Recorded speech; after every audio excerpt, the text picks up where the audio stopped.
Okay na mga taha idol, mao na ipainungod ko na yung mga idol sa mga ginikanan mga idol nga nagpa-eskwela lang anak sa syudad mga idol. Kunya ang ilang anak mga idol wa magtarong gi eskwela mga idol, yang ilang kwarta murag nahurog na usig bitaw mga idol.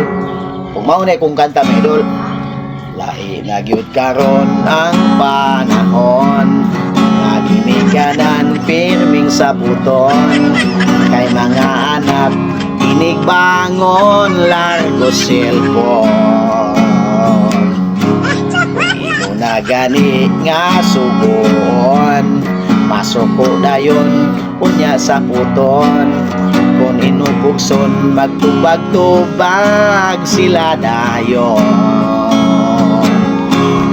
Ang gusto nila nga buhaton matulog kagyod og mukaon nga ginikanan nagantos na sa konsumisyon.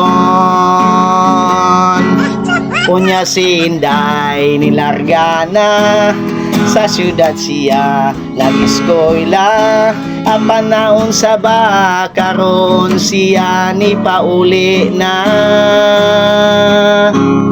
Kunya si nanay nagduda na sa lawas niya og sa forma ang batang niya ug ang tutoy na nagkuna.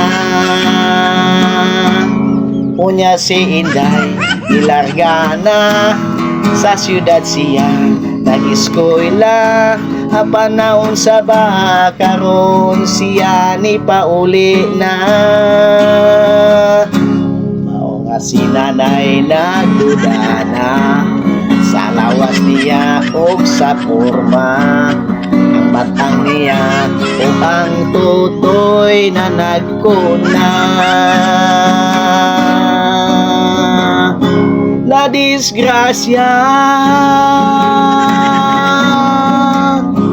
yang kwarta. Umaw na mga idol, dunay na ani nga di maayo sa iyang anak idol ng eskwela sa syudad. O di na lang ko to mga idol. Thank you kayo mga idol.